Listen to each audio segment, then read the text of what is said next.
Buenos días, hermanas y hermanos muy queridos. Unidos al orante digamos: proclamaré el decreto del Señor. Tú eres mi hijo, yo te he engendrado hoy. Tú gobernarás con justicia, con fidelidad y verdad. Salmo 2.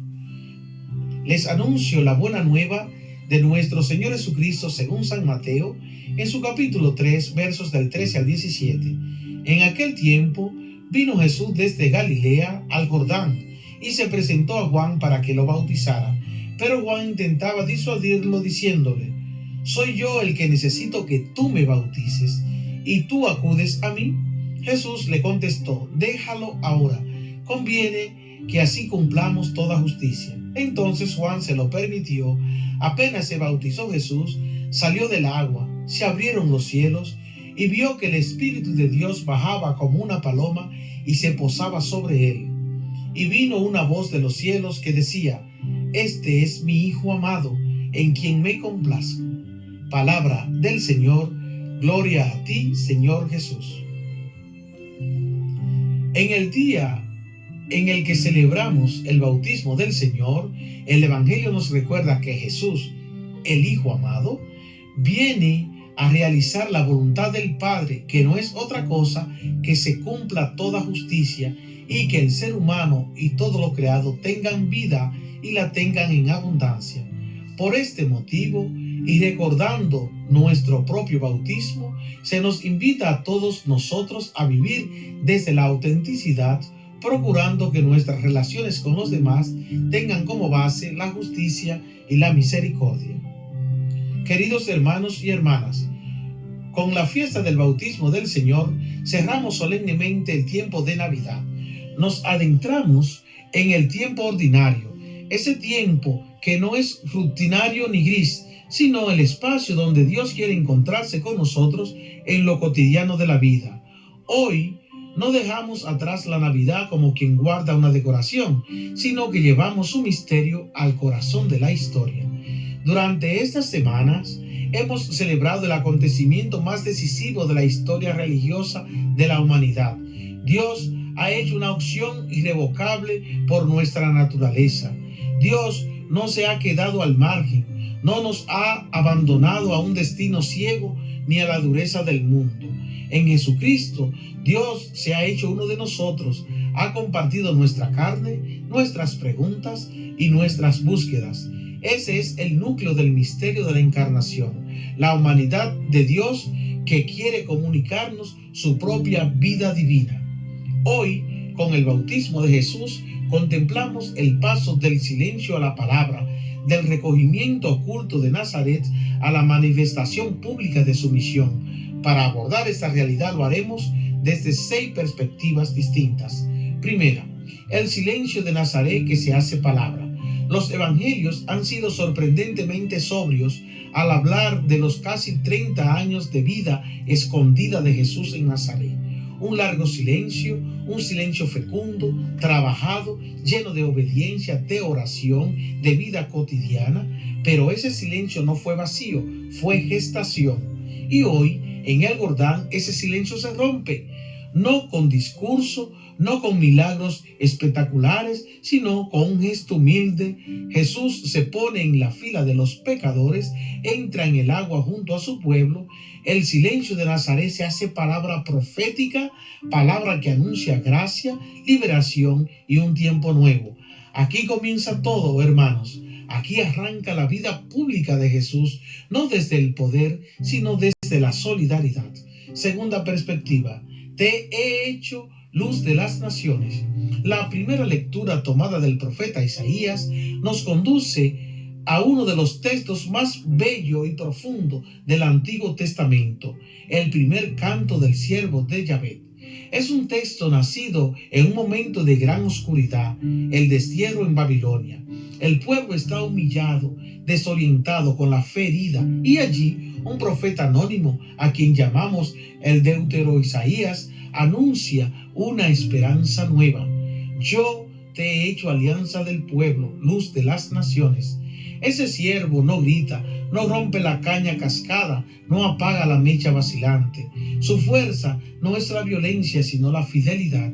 Su misión es abrir los ojos del ciego, sacar a los cautivos de la prisión. La tradición cristiana primitiva vio con claridad que este siervo encuentra su rostro definitivo en Jesús. Él es la verdadera luz, Él es el mediador de la nueva alianza, y esa misión comienza precisamente en el Jordán, cuando el Espíritu desciende sobre él. Tercera perspectiva: Dios ungió a Jesús con el Espíritu Santo. La segunda lectura tomada de los Hechos de los Apóstoles es una joya de la predicación apostólica. Pedro por primera vez sale de su lugar de confort, anuncia el Evangelio a una familia pagana, está cruzando fronteras, rompiendo miedos y dejando atrás seguridades religiosas. ¿Y cómo resume Pedro la vida de Jesús? De manera sencilla y profunda. Todo comenzó en Galilea después del bautismo proclamado por Juan. El bautismo es el punto de partida, el momento de la unción. Jesús es ungido por el Espíritu para pasar haciendo el bien, para liberar, para sanar y para anunciar el reino. Lucas, tanto en su Evangelio como en sus Hechos de los Apóstoles, insiste en algo fundamental. Un profeta no puede vivir sin el Espíritu. No es el agua lo decisivo, sino el Espíritu que acompaña, sostiene y guía toda la misión de Jesús. Cuarta perspectiva: conviene que cumplamos toda justicia. El Evangelio de Mateo nos ofrece una escena llena de profundidad teológica. Juan se resiste a bautizar a Jesús y la respuesta de Jesús es clave: conviene que cumplamos toda justicia. ¿Qué significa esta justicia? No se trata de una justicia legalista ni de un rito vacío. En Mateo, la justicia es hacer la voluntad de Dios, ponerse plenamente en su proyecto.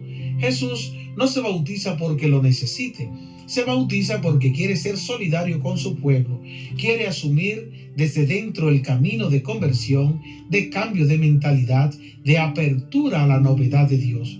Aquí se produce una ruptura decisiva. El tiempo de la preparación al tiempo del cumplimiento, de los símbolos antiguos a la era del Espíritu. Jesús no viene a repetir lo viejo, viene a inaugurar algo radicalmente nuevo.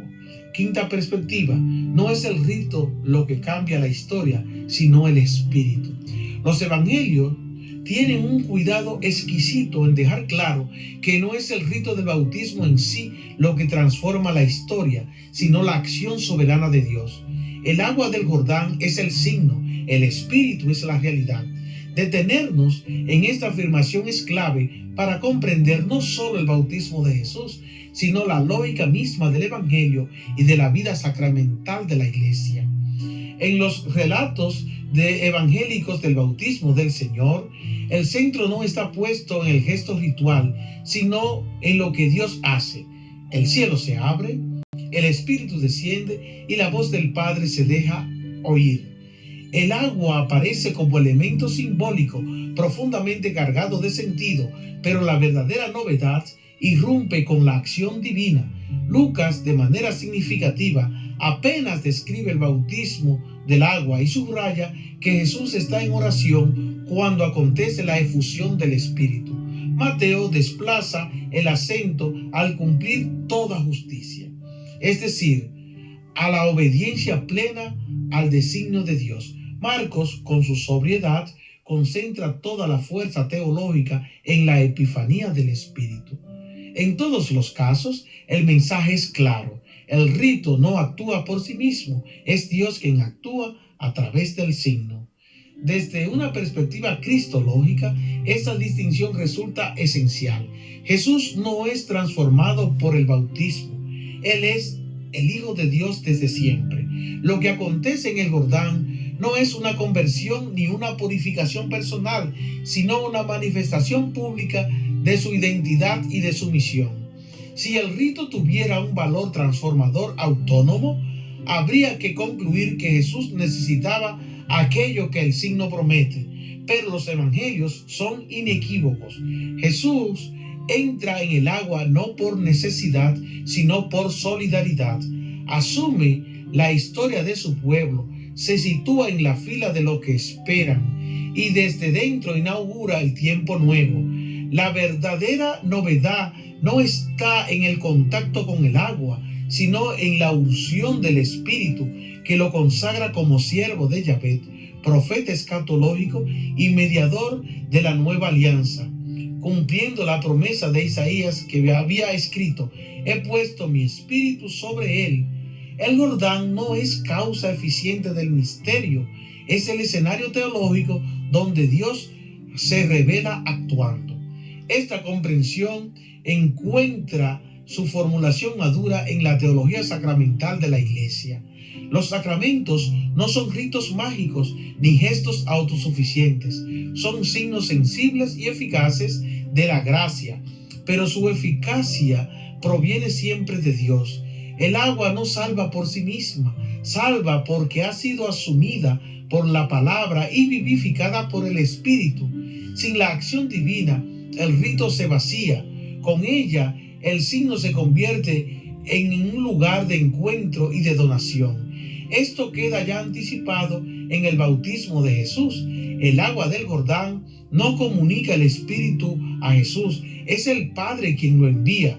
Así queda correctamente orientada toda la vida sacramental, no como un gesto humano que obliga a Dios, sino como un espacio donde Dios se dona de manera libre.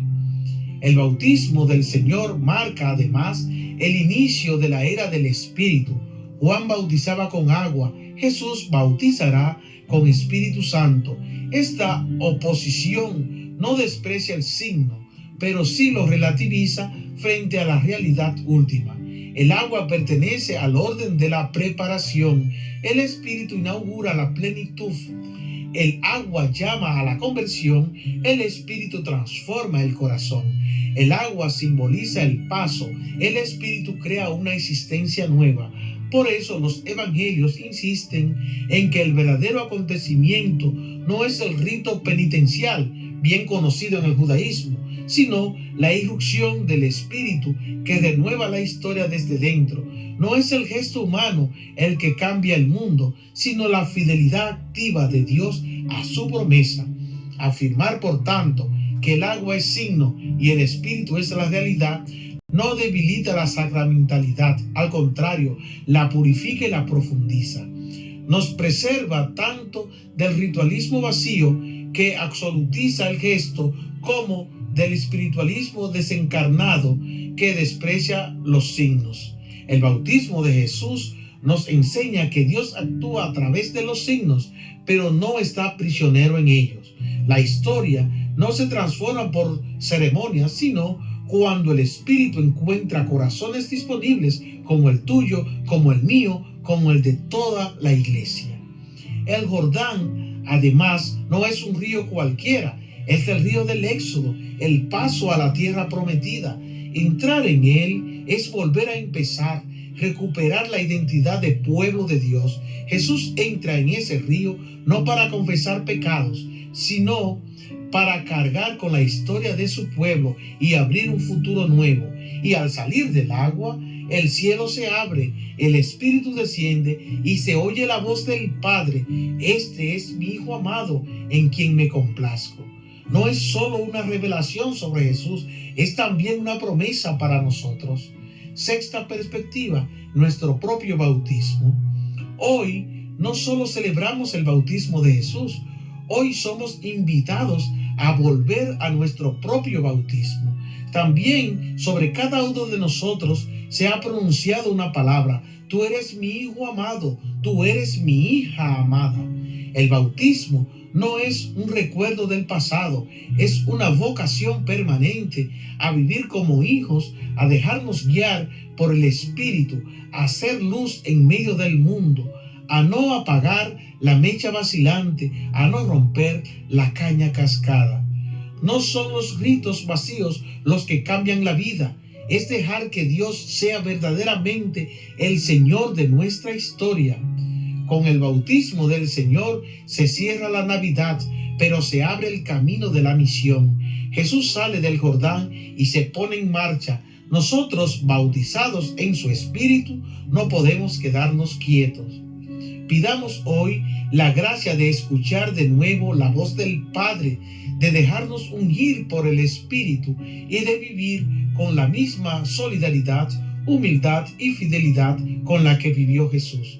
Que al mirarnos el mundo pueda intuir que el cielo sigue abierto. Amén. Oremos juntos. Padre bueno, que en el Jordán abriste el cielo y nos revelaste a tu Hijo amado, concédenos vivir no de ritos vacíos, sino de tu Espíritu que transforma el espíritu. Haznos dóciles a tu palabra, solidarios con nuestros hermanos y fieles a la gracia recibida en el bautismo, para que nuestra vida sea signo humilde de que tú sigues actuando en la historia. Por Jesucristo tu Hijo, que vive y reina contigo en la unidad del Espíritu Santo. Amén. Bendecido día en la presencia del Señor, plenitud de bendiciones para todos. Que tengan un feliz domingo.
Bautízame, Señor, con tu Espíritu.